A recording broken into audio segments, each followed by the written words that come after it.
Eh ben, j'ai plein de colère moi, avec ça. C'est vraiment quelque chose qui m'énerve. Et je sais que c'est pas encore tout à fait clair, mais à l'intérieur, il y a quelque chose qui refuse d'assumer que être un homme égale être dans le principe de destruction et de domination. Je trouve ça juste violent de recevoir ça. Après, j'entends que l'homme a eu des attitudes sur les femmes. Enfin, je peux entendre qu'il y a tout ça. Mais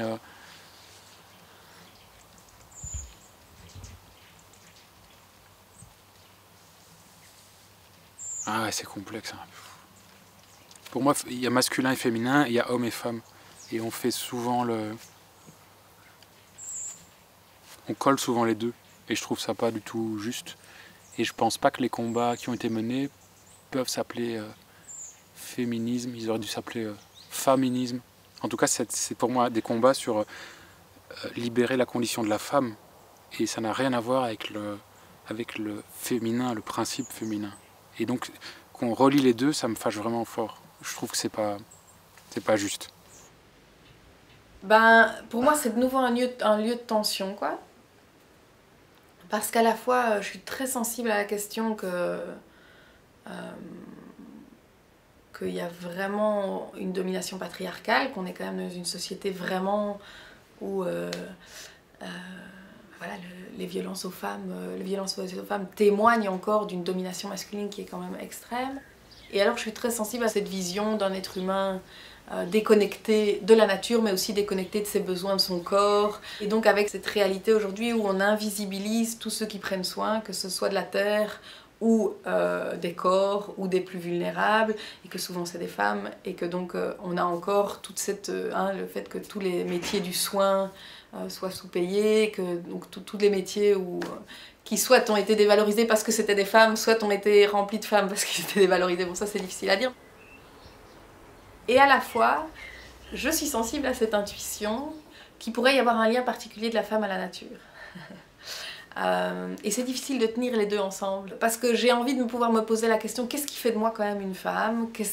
Comment est-ce que c'est être une femme aujourd'hui qui prend soin de la nature et des autres, mais qui n'est pas non plus cadenassée dans un rôle de soin parce qu'en fait l'histoire et la culture l'ont amenée là. En fait, je trouve qu'on est dans un moment où l'écoféminisme nous amène à penser quelque chose qui est à la fois hyper beau et hyper porteur, mais qui est très glissant. Et j'ai pas encore trouvé comment est-ce qu'on ne glisse pas. Quand j'ai commencé à lire des textes écoféministes, puis j'ai commencé à lire des critiques et je comprenais pas. Il y avait quelque chose que je comprenais pas, pourquoi il y avait un tel rejet finalement de ce courant-là par le féminisme traditionnel. Et puis finalement j'ai fini par comprendre qu'en fait l'écoféminisme touchait vraiment là où ça fait mal, sans renier évidemment les acquis de ce féminisme de la première heure. L'écoféminisme montre un peu aussi les limites de ce modèle féministe qui, on peut faire un parallélisme avec la crise écologique, ni la valeur du donné biologique, ni la valeur de l'enracinement finalement dans un corps, et notamment, je suis assez d'accord avec Sylviane Agacinski quand elle dit que la maternité, par exemple, c'est vraiment un impensé du féminisme. Quelque part, il faut s'émanciper de la maternité pour devenir un homme comme un autre. Parce que c'est vrai que la femme a peut-être une... Je sais pas, mais je pense qu'elle a... Allez, c'est vraiment difficile à expliquer, mais je pense que... Ouais, elle donne quand même naissance. C'est la seule qui donne naissance à un être vivant. Et ça, c'est très fort. Peut-être que... Je ne sais pas si elle le ressent au fond de soi, même si elle ne donne pas naissance ou si elle a déjà donné naissance.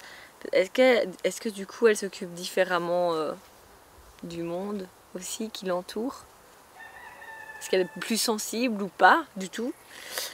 Peut-être que, comme elle a déjà donné vie, elle se dit la vie, c'est tellement... Le fait de vivre la croissance d'un être à l'intérieur de ton propre corps, ça transforme ta relation au monde, quoi. Pour moi, la maternité a été vraiment une expérience, je dirais, charnière dans ma vie, qui m'a m'a beaucoup transformée, qui m'a permis de comprendre pas mal de choses et qui, je pense, est déterminante dans la vie de pas mal de femmes. Pas de toutes, il y a d'autres façons de vivre sa féminité, etc.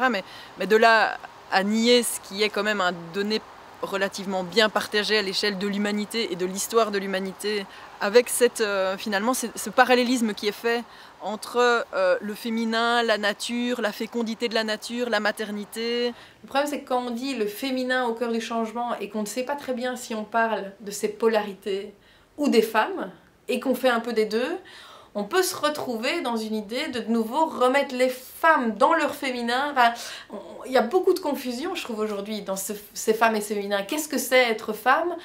Les mouvements de libération, de LGBT, tout ça nous disent attention de ne pas absolutiser l'idée d'une femme qui serait comme ça et d'un homme qui serait comme ça. Et parfois, dans cette idée de remettre le féminin au cœur du changement, on a beaucoup de raccourcis où on dit remettre le féminin au cœur du changement, c'est remettre la femme au cœur du changement, et la femme est douce et reliée à la nature. Et là, t'es là, non, c'est pas du tout ça. Moi, ça, par contre, ne me dites pas ça. Mais en même temps, je suis d'accord, enfin voilà, qu'il y a le travail de reconnecter les femmes et les hommes à la nature, et les femmes et les hommes à ces dimensions qui sont essentielles de soins et tout ça, et qui ont été beaucoup mises chez les femmes. Je trouve que c'est un sacré méli-mélo, quoi. Et qu'on est parfois très maladroit dans nos initiatives pour nous émanciper de tout ça.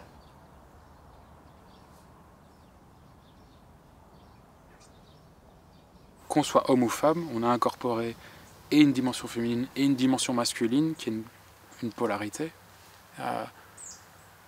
qui est juste en fonction des situations qui sont vécues. Si on est tout le temps dans le pôle féminin, qui est plus dans la réceptivité, on peut voir l'ovule, hein. Là on est dans la femme, mais on peut voir l'ovule dans de la contenance, dans de la tempérance, dans du temps, et puis on peut voir le spermatozoïde là, dans l'action, la direction, la ligne droite. On a ces énergies de vie qui sont différentes et qui pour moi n'ont rien à voir avec homme-femme. Ça voudrait dire que les hommes sont tous masculins, les femmes toutes féminines. Il faut remettre de la nuance là-dedans. Moi, j'avais eu une petite surprise comme ça quand j'ai fait mes études. En études de psycho, il y a des échelles de psychométrie qu'on s'auto-administrait. J'avais une échelle il y avait un outil psychométrique qui mettait échelle de masculinité et échelle de féminité. Et j'avais une échelle de féminité extrêmement développée. J'étais un petit peu inquiet, c'était avant que je fasse pousser ma barbe. Je vais voir la prof, elle me dit « mais c'est normal, c'est drôlement bien que tu aies cette échelle de féminité, parce qu'un psychologue, il doit être empathique, il doit être dans l'écoute. Et cette échelle de féminité révèle ça, cette capacité empathique. » À certains moments, on a besoin d'activer une énergie féminine, puis prendre soin de la réparation, et à certains moments, on a besoin de prendre une énergie masculine, de direction, de arrêter des choses, de dire stop. Ça n'a pas de sens de tout le temps prendre soin, en fait. Il suffit de regarder comment la nature est, le vivant est. C'est pas toujours du gentil, douillet, confortable. Il y a de la force, il y a de la destruction, il y a de la tempête, il y a une puissance dans la nature. Si on observe bien la nature qui est en nous et qui est à l'extérieur de nous, elle fonctionne toujours sur le principe masculin-féminin. Et c'est une collaboration très intelligente entre le masculin et le féminin qui permet effectivement la croissance. Je veux dire, un arbre, sans le principe masculin-féminin, il ne croît pas. Déjà, il n'est pas. En fait, quand on a une harmonie des deux, 1 plus 1 égale 3, en fait. C'est-à-dire qu'on crée des choses qu'on ne créerait pas si on était exclusivement dans le masculin ou exclusivement dans le féminin. C'est une loi de la nature, encore bien comprise, elle nous permet de faire des merveilles.